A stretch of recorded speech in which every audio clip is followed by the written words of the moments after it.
And what is God's name? What is the meaning of God's name as Jehovah Jireh? God, our provider. Alright? He supplies every need of ours. And then we went on to Jehovah Rapha. Jehovah Rapha is God, our healer. And then we went on to Jehovah, not an easy word, right? Cannot come from your mouth. Jehovah Sabaoth. Jehovah Sabaoth. Alright? You are blessed. Every time you lift the water, it's like ringing the well.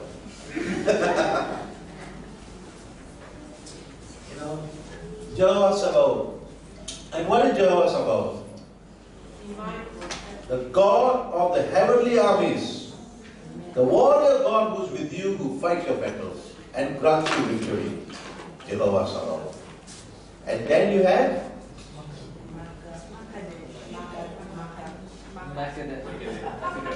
Makan, you know, right? The word makan, you know, right? Makan is to eat. There is a dish there anyway. Makadishkem. And what is Makadishkem? The Lord who sanctifies us. Do you know that sanctification is an ongoing process? And God sanctifies us. And then you also learn about Jehovah Shammah. God is there. Right? Very interestingly, I sent you one of the Tuesday truth, right? Matthew 18:20. And what does it say? Well, how does it start? For when 2 or 3 are gathered together in my name, I am there in the midst of them. I am there is Jehovah Shammah. If you have learned a bit of mathematics, like I told you, I love maths. You just substitute the words of names of God there. Jesus says, I am. He didn't say, I will be. Okay? He just said, I can be. I could be. I would be. I will be. No, he said, I am there. Jehovah Shammah is God who is there. He said, I am there. Jehovah Shammah is there. Jesus is there. Every name is attributed to Jesus. So now, even in Matthew 18:20, we see the manifestation of Jehovah Shammah. And then, when Joseph and I were not here on one of the Sundays, Jehovah Shammah. You had peace, right, when I was not around? Did you enjoy the sermon from Joshua Go? Yes. Amen? Yes, he's a very good teacher. Alright, so Joshua Go was there to share the word. And Joshua and I were in Yokohama, Japan. If you did not know, we were there for an educators conference. It's an international conference. Right? So, and then today here we are. Today's scripture will be read from Jeremiah chapter 23, verse 6. Sometimes you can confuse with Psalms 23. Jeremiah 23, verses 5 and 6. Alright? Let us read this word. Together. You all read earlier, let us read one more time. You don't understand. There you go. The days are coming, declares the Lord, when I will raise up to David a righteous branch, a king who will reign wisely, and do what is just and right in the land. In his days, Judah will be saved, and Israel will live in safety. This is the name by which we will be called, the Lord our righteousness. Wow. And this Lord, our righteousness, the Lord our righteousness. God is calling himself the Lord, your and my righteousness. So the Lord is our righteousness. Amen. Alright? It's not we are righteous. We are not righteous.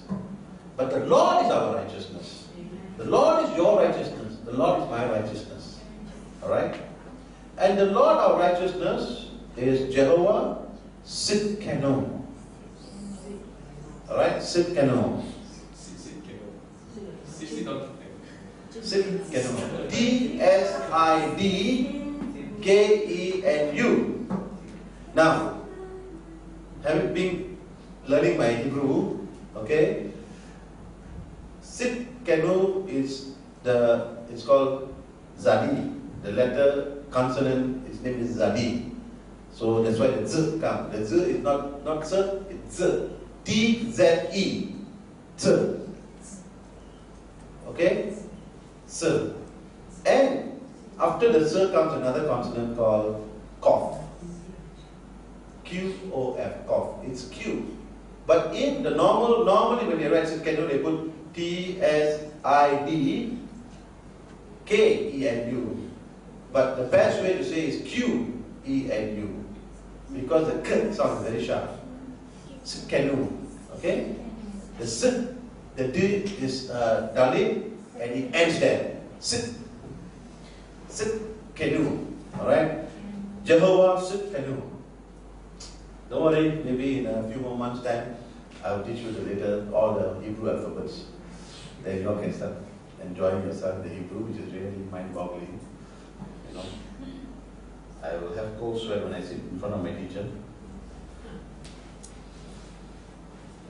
So this is today's scripture. Now, if you look at this scripture, and you see two nations are mentioned here. What are two nations? Judah and Israel. I'm not going to the details of it. Why Judah and Israel is being mentioned there? You know what happened? After King Solomon's reign as a king, the one nation split into two nations. Two kings. One king of the north and one king of the south. Okay? Now, in all these things, God says that Judah will be saved and Israel will live in safety. What is this distinction? Judah will be saved, Israel will be in safety. Judah saved, Israel safety. The history behind the split was the generation that was birthed out of Jacob, who is called Israel. The 12 tribes. These 12 tribes split up into two nations. The tribe of Judah and the tribe of Benjamin went on with Judah. And the rest of the 10th tribe, Israel. You will know that Jacob or Israel had two wives, Leah and Rachel. So there are quite a big chunk of house brothers down there. And all these half brothers were not pally-wally. They were not happy and united. They themselves had issues, so much of issues. And there's so much of sin came into their generation. There's so much of inner fighting amongst themselves. There's so many issues. They were disobedient to God's word. They went on to other gods and married foreign wives. Such a situation it was like. Sin brought about a division, a split.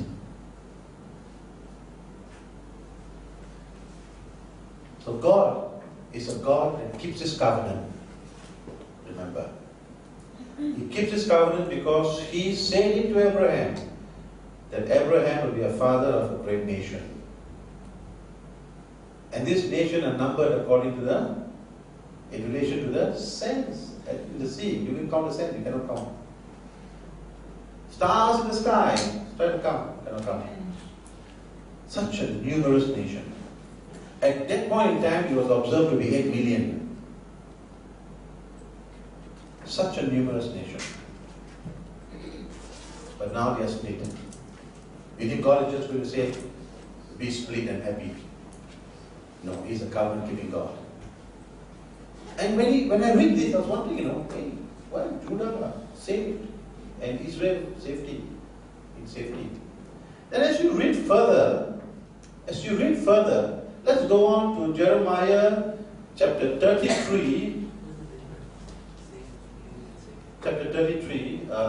verse 6, I guess. Verse 6. 33 verse 16, sorry.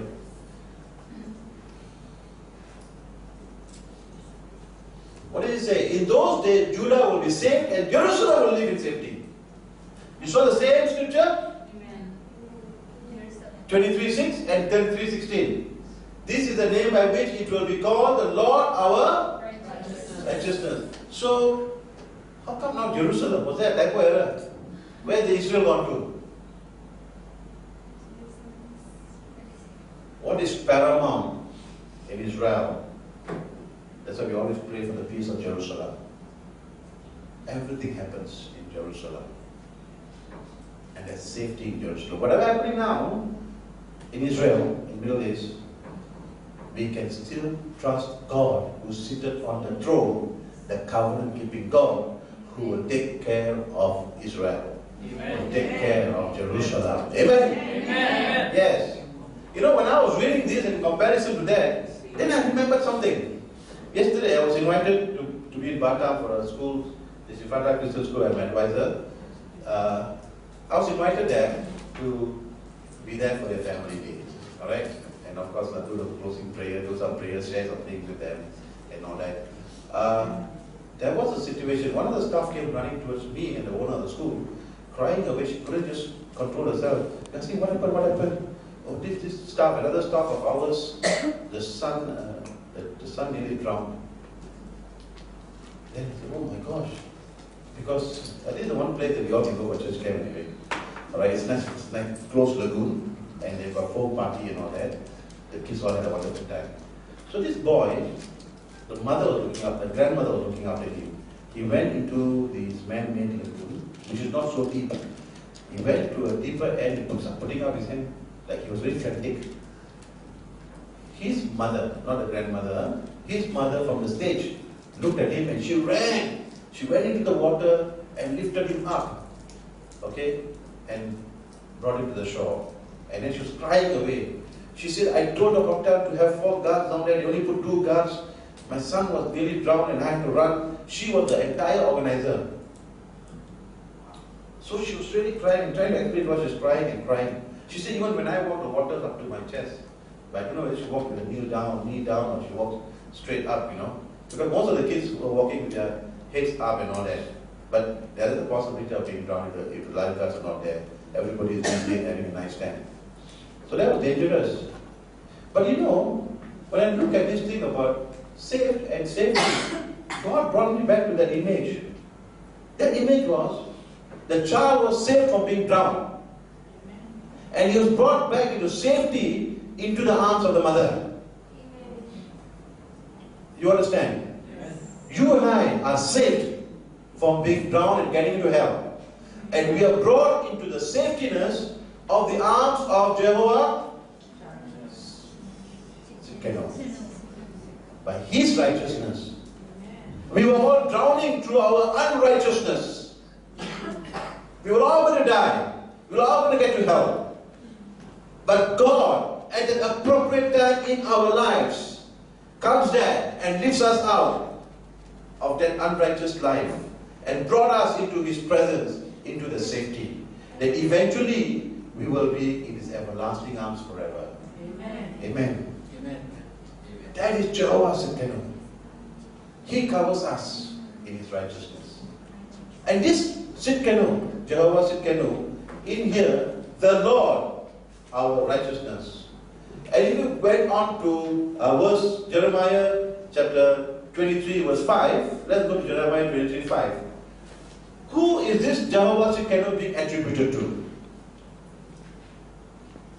Now I will raise up to David a righteous branch, a king who will reign wisely and do what is just and right in the land. Who do you think this is? Jesus. Jesus Christ. He is the branch. Because he becomes an offshoot from Abraham, David's lineage. God is going to raise. Well, all these things are happening in Israel, in Judah. Out of all these good things are happening. I just want to encourage you, my dear brothers and sisters. If you look at your life, and one day you sit down and look at the mess that we all are in, out of all this mess, a master is there. Amen. Who will raise you up by the hands of His majesty. Amen. We cannot say, how come these people love the Lord so much? You know, God gave God Himself for us and spoke to them, and yet they can go to other gods. Of course, when we read the Bible, we say, hey, how come this Israelites are? What kind of attitude is this, man? God parted the sea, brought down the Jericho wall. God stopped the sun.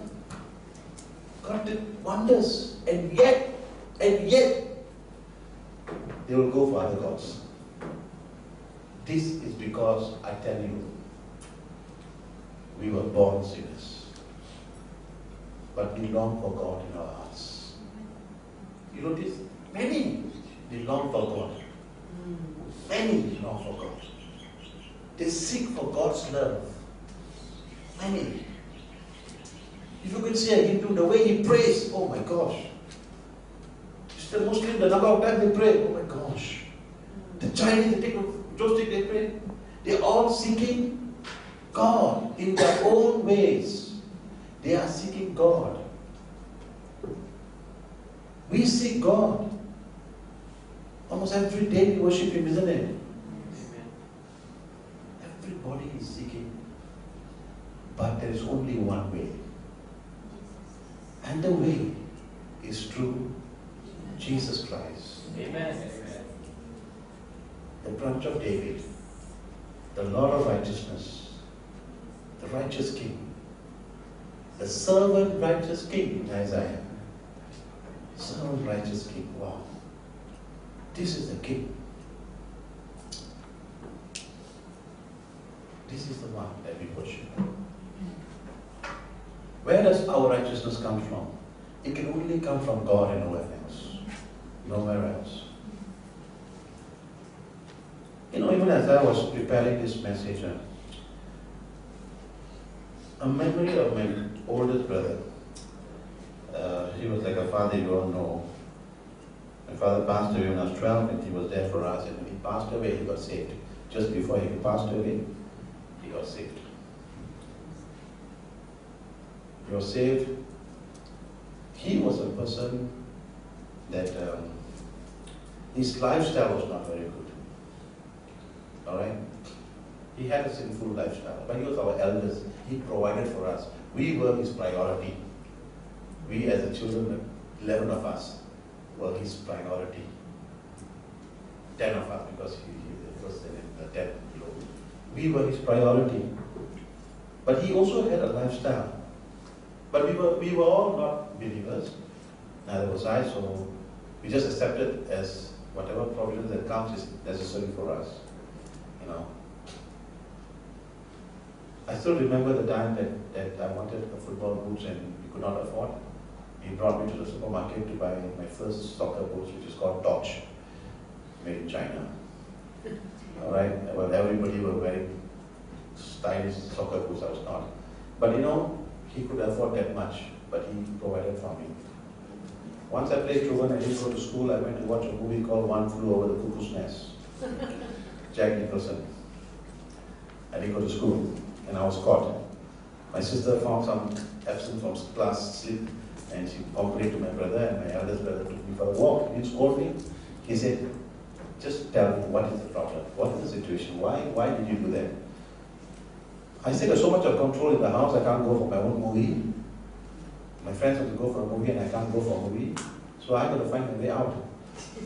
He said, next time when you go for a movie, just let me know and I'll give you the money. That is all he did. He was such a wonderful brother. But his life had sinned. You know, once he was living in with a woman and the woman was a believer. I got to know her and we shared life and she was staying with him. And he told me, do you know what your brother did? I said, I'm going to church. He took her in his car and took her around for a long drive and brought her back home. She said, he didn't even bring me to church. Such a man. But when he saw a picture of Jesus Christ in the rubbish dump, He picked it up and he brought it back home and he gave it to her. That is his way of showing that honor and respect, because they are full of image, right?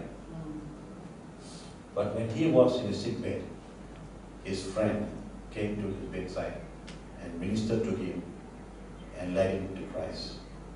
My brother gave himself to Christ. And since then, he was in the sick bed with both his legs above his knee amputation. He can't move, he can't walk, he had stroke. And whenever I go to see him, he speaks to me because I'm the youngest in the family and I have to take care of him with Josephine. And it was quite tiring and quite painful moments of my life. But the joy was being with him and talking to him. Even when I once prayed with him and I forgot his Christian name, he has a name of his own, so I was praying to my brother, praying with my brother. So God, may your hands be upon, he said, Solomon. So he calls himself Solomon, all right?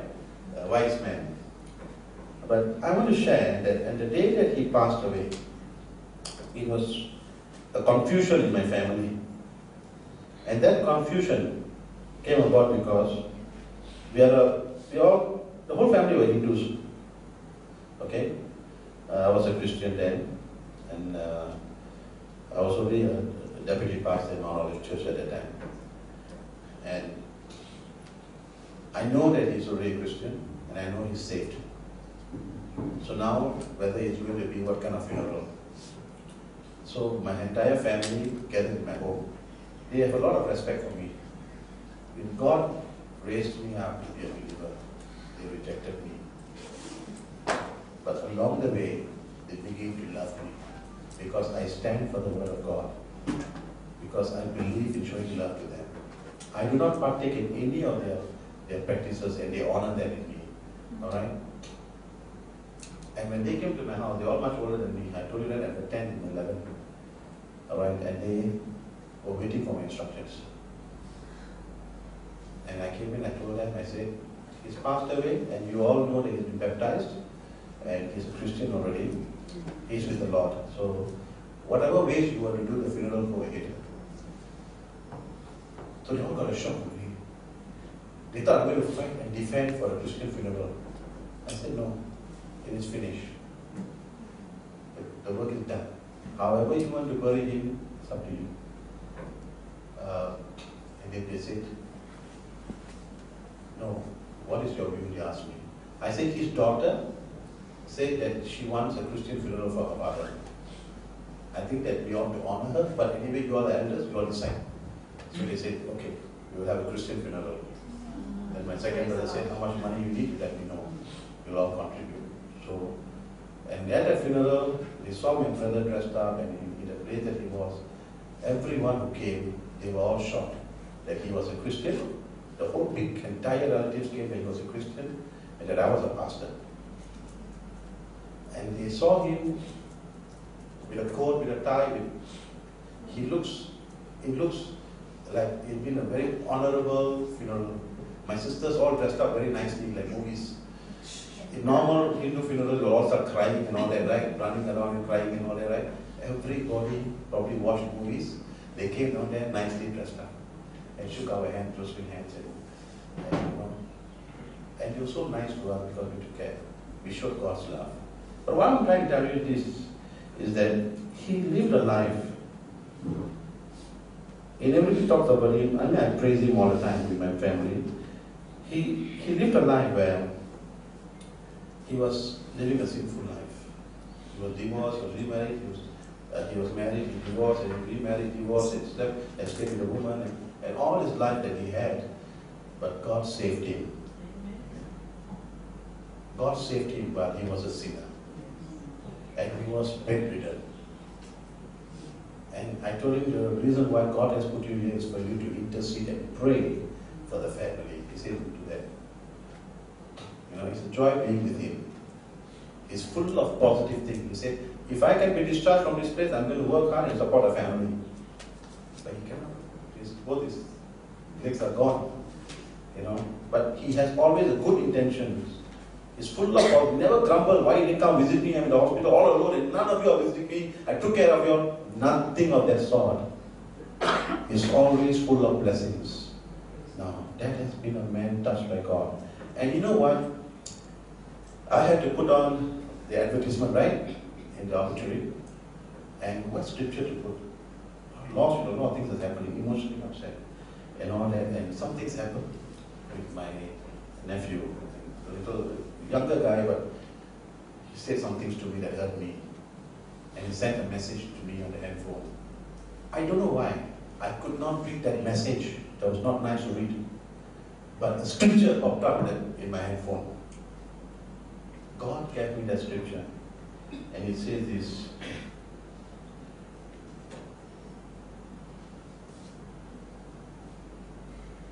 In Psalms 91, verse 14. Because he has set his love upon me, therefore I will deliver him. I will set him on high, because he has known my name.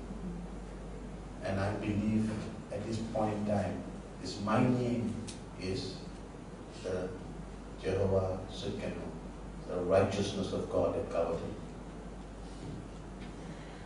He shall call upon me and I will answer him. I will be with him in trouble. I will deliver him and honor him. And somebody came to me and said, thank you for giving our eldest brother an honorable funeral. When I look at the scripture, everything that the scripture says has come to pass. With long life, I will satisfy him and show him my salvation. Because he is with God. Long life already. Salvation has been sealed in his life. The people can condemn him. The condemned people will condemn him. You understand? The condemned people will condemn you and me. We are condemned. But God in his righteousness took care of us. Amen. And bestowed his righteousness upon us. Amen. And like a net that catches the fish out of safety, in his righteousness he lifts us up and brings us to safety. Amen. So God was so good to us today. Amen. He brings us back to the memory of our lives. He tells us not to worry, my dear child. I am sufficient for you. You don't need to trust a man. You don't need to trust chariots. You don't need to trust horses. You don't need to trust your finances. My dear child, I am your righteousness. Amen. I will grant you the life that you need. Bring you to the place where I am forever. Jehovah Tsidkenu. How wonderful that God reveals himself to us in such a form. For he is the source of righteousness, not us. We are just dependent on him all days. So sometimes when we speak, we talk like as if we are very righteous, as if we are very right in all that we do, that nobody is allowed to make mistakes. If you make a mistake, what kind of thing you have done? Like as if we are righteous and we are okay. We are all prone to error. You understand? Amen. God is our example. While we were sinners, he stretched out his hands, he brought us close to him, and he breathed a new life into us. Thank God that we were born again into righteousness. Amen. We're born again in Jesus Christ. Jesus Christ is the Lord of righteousness. So we are born in righteousness. Not our own, but his. So we just thank him in the prayer. Hallelujah. Father in heaven, we are indebted to you. And Lord, we cannot pay back any debts that we owe you. But Lord, you're so merciful that you will cancel all our debts through your Son, Jesus Christ. And you will bestow upon us righteousness of your Son. Thank you that we can walk this journey of life on this earth through that righteousness of God, Jehovah Tsidkenu. We thank you, Lord, that we can look on towards heaven by the covering of that righteousness. We give you all glory and praise, Lord. Where there are issues in our lives of relationship, where there are issues of life that we are still struggling with relationship, if we are struggling with hurts or pain, Lord, we just ask today that you bring healing. Bring healing, Lord. Heal us today. Grant us your healing. Be present here, O Lord. Jehovah Rapha. Come, Holy Spirit of God. Thank you, Lord. In Jesus' name we pray. Amen. Anyone here who needs